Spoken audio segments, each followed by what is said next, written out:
Good afternoon and welcome to our broadcast. This is Nick here coming at you live with our crew. Those dirty Japs were at it again. Japanese soldiers advanced toward the Alexandra Barracks Hospital in Singapore and brought a heavy wave of destruction with them. As the initial fight broke out, a British lieutenant walked out and waved a white flag, indicating surrender. This man was killed with a bayonet by the Japs, who went on to wreak havoc in the building.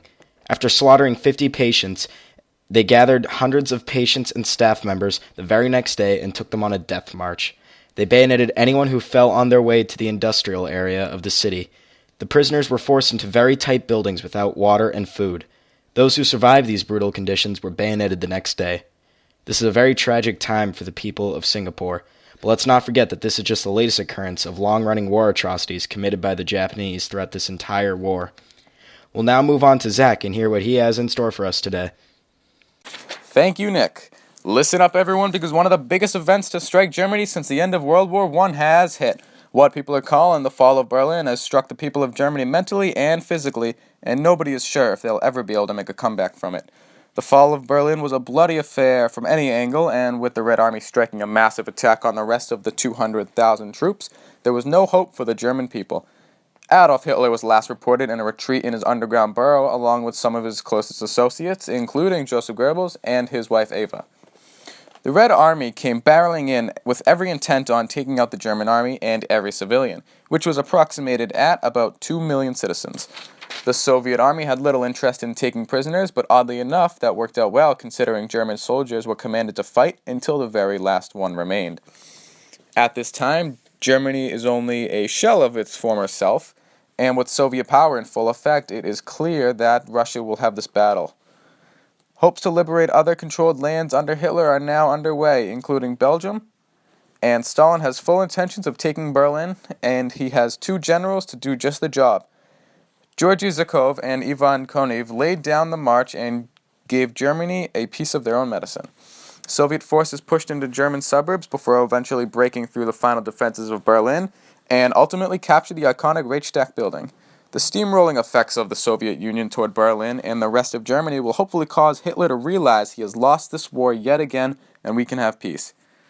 Now, here's Ben with updated news on the Axis powers of Japan.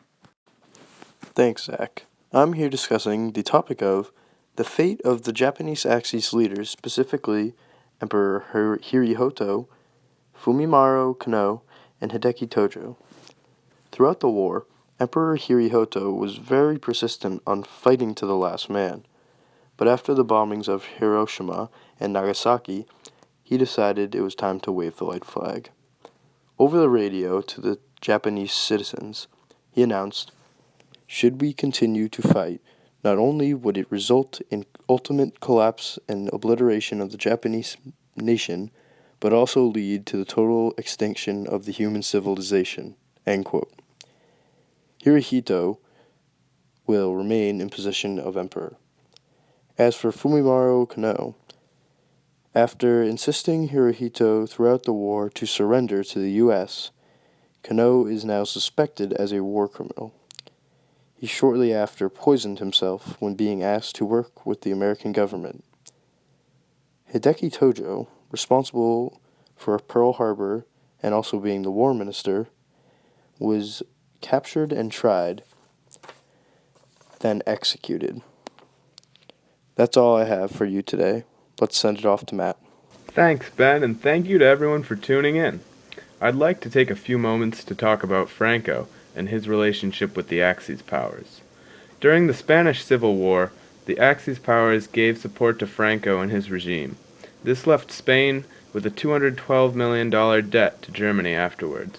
Because of this, Franco provided them with material and military support during World War II, despite the fact that Spain for the most part maintained a neutral status.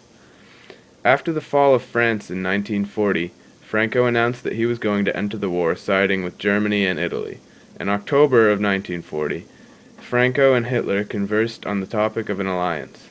Despite his pre-existing debt to Germany, Franco demanded obscene amounts of supplies such as grains, armed vehicles, and military aircrafts, to which Hitler later remarked, "I would prefer to have 3 or 4 of my own teeth pulled out than to speak to that man again."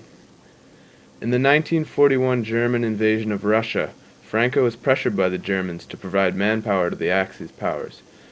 With plenty of volunteers, a militia was formed within 2 weeks, and this squadron of Spanish men was known as the Blue Division. Trained in Germany and boasting their own air force, the Blue Division contributed integrally to the siege of Leningrad as well as the Battle of Kranzy Bor. Now off to you, Mike.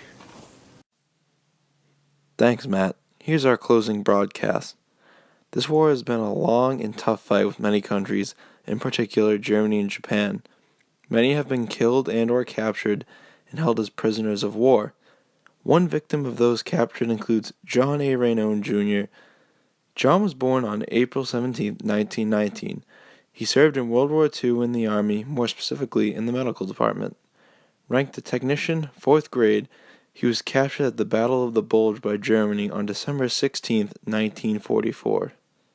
Moreover, he is one of 143,374 captured by Germany or Japan. A little over 5 months later, John was liberated by the U.S. on May 23, 1945, from Camp Stalag 4B, Mulberg, Sachsen 5113. A very brave and tough man, he earned a Purple Heart, Bronze Star, American Defense Medal, EAME Medal, a World War II Victory Medal, and a Prisoner of War Medal for his service during our World War. One can only imagine the horrors and mistreatment he went through in that camp. Thanks for tuning in, guys. Have a great rest of your day. God bless America.